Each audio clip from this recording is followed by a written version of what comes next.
What's going on, guys? Sinister here, back with another Smite video, and it is time for the next patch. This is patch 4.5 Celestial Voyage, and you'll see why it's called Celestial Voyage here in 1 second. This is a fairly large patch. It's definitely not the biggest, but it's got some content in it. First things first is a rework, or not a rework, but a remodel on Poseidon. Poseidon, who has been in this game for a super long time, finally gets remodeled. He looks okay. I don't think you really need a remodel. I thought he was fine, but I guess I can see. I'm pretty sure they've already remodeled him though. Or no, they don't have Bois. I don't know. Whatever. Still looks good. The Kraken's pretty cool as well. This is, I guess, his recolor. Pretty sure, yeah. They're also working on his masteries, which they did. Yeah, you can see him here. And what else was reworked? I guess his tier 2. No, that is his tier 2. Oh, and his team skin. They do it for the team skin as well. So, yes, those have all been redone, but his other skins remain the same, similar to Vamana's. How his remained the same. New god skins, I'm not crazy about them this week. They're just not my personal preference, so, like, I can't really be biased about it, but Smite has been on a roll with skins lately, but I think this patch they killed it. This is why it is called Celestial Voyage. All the skins are star-based themes, and it's part of a new event that is happening that you can do and earn these in. First, we have Star Lancer on her, then Star Tamer Bastet, Star Eater Khepri, Star Strike Neath, and Star Scribe Thoth. So, we'll take a look at all of them real quick and listen to their voice packs. Run while your feet are still attached to your body. In the past, humans knew to respect their betters. There's a whole lore and story behind it too. I don't know if it's going to be Signs of primitive society. Selfishness, ego, and constant mating. I mean, they're not bad I'm not done with you! by any means. They're just not my preference, and I don't know. The whole one theme for all these skins, I think, is like, I don't know. It's just weird because like it took so long. You got a pirate skin here, a pirate skin there, and now you have like a whole pirate team. Well, now you have a whole team at once. I don't know. And this would be never mind. I'm gonna say a fairly formidable team, but it's super squishy. You could play like Neath and Solo or something, but still, yeah, I don't know. That is it. But here's the event I'm talking about. Oh, and Bastet masteries are updated. I guess I'll show you the card art. I didn't do that with all of these skins. You can see most of them there, though. I'm just going to go through all these real quick. Bastet's cats are actually pretty cool. They're not. Bastet's might be the coolest. I didn't actually get to see on hers in action. Khepri's effects are pretty cool as well. I'm a little biased there being a Diamond Khepri, but Neath's was pretty cool as well. All the effects on hers and Thoth as well. Thoth getting nerfed in a pretty big way here. You're going to see. It's going to be interesting. I won't spoil it, but it's not a direct nerf. I mean, it is, but it's more of a... Yeah, we'll save it. Celestial Voyage, this is the event. This is where you can get all these skins. You can flat out buy them for 400. It's kind of like... I don't know what other event. I think the summertime event was like that, where you would buy something for like 400 and then you'd get... I don't know. Basically, the more stuff you buy, the more rewards you get. Eventually, if you buy them all, you can get the Thoth skin. And then bonus rewards include a loading frame, background loading screen, which is new, and I'll explain that after this, pedestal, and music theme. Background loading screen. When you're loading into a game and it lists, you know, Chiron, Loki, Neath, I don't know, whoever's on your team, whoever's on their team, the background is usually plain black. New feature they're adding is background loading screen, and this one is like a... It revolves around this. It's like space and Egyptian-y type feel. So that's going to be pretty cool. It actually looks really cool. Something new, and I like it. They're just adding new stuff. Trying to be the best MOBA, and I think they are. Got achievements as Chrononos. Kill one enemy who is currently polymorphed. Really easy one. This one, fairly simple as well. Literally just play the god, and you should be able to do this. These are all miscellaneous items. Added some whenever the... items would pop up. So-and-so bought this. When they were aura items, well, it added these and removed these two. So clan banning is now a thing. If people keep joining and leaving your clan and just trolling, you can choose to ban them from the clan, and then you can also unban them as well.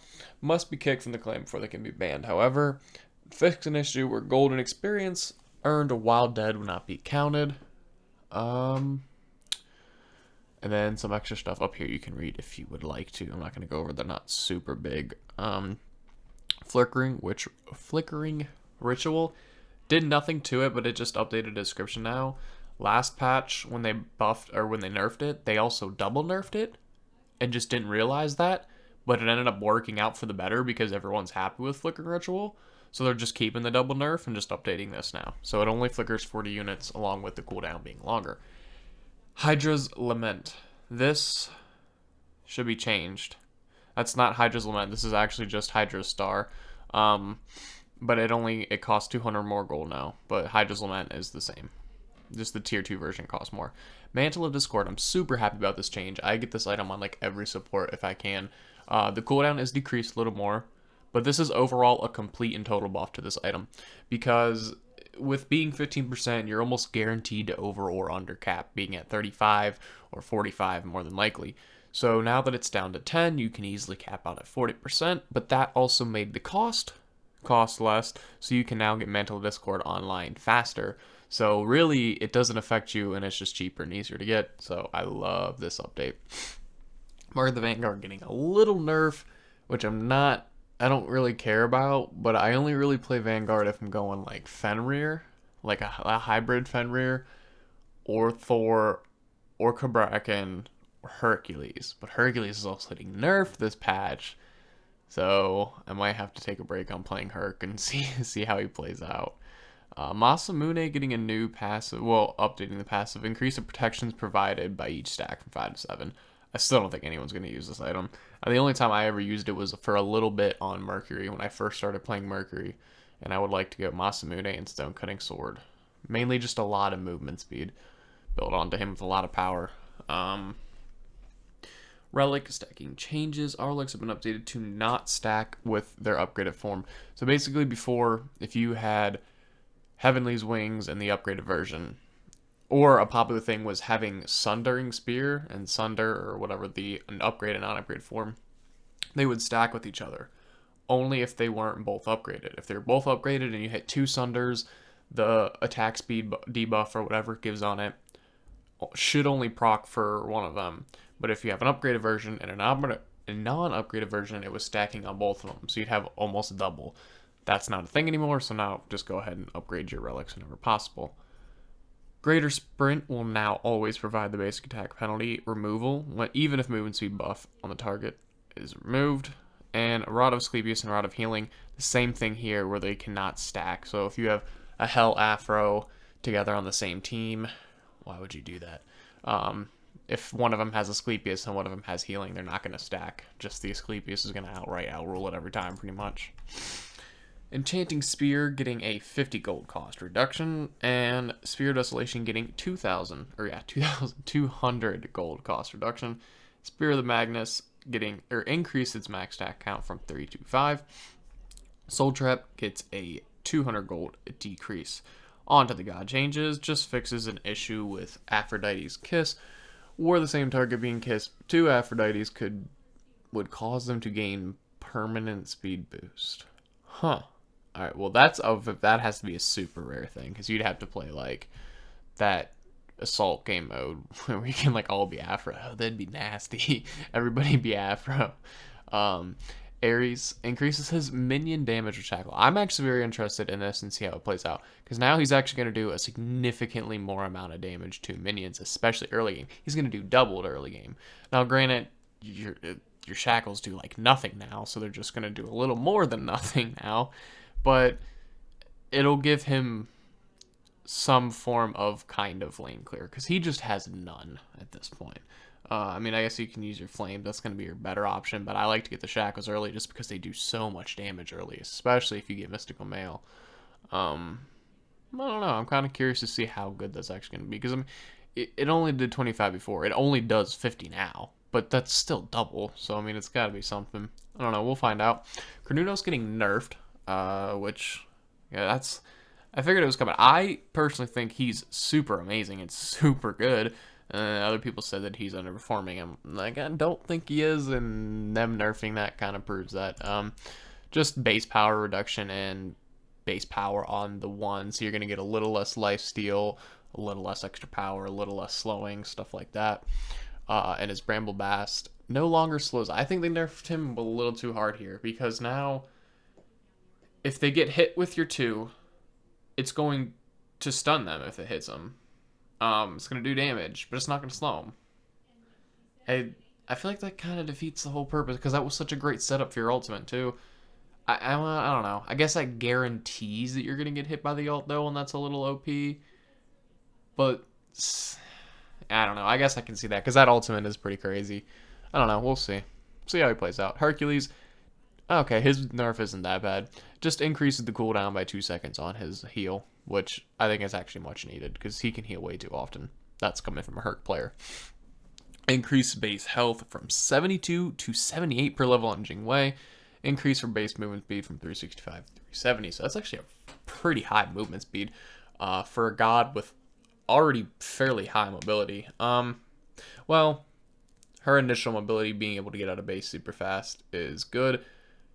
She has an okay dash in terms of like she can dash out of like Sobek Plucks and stuff like that.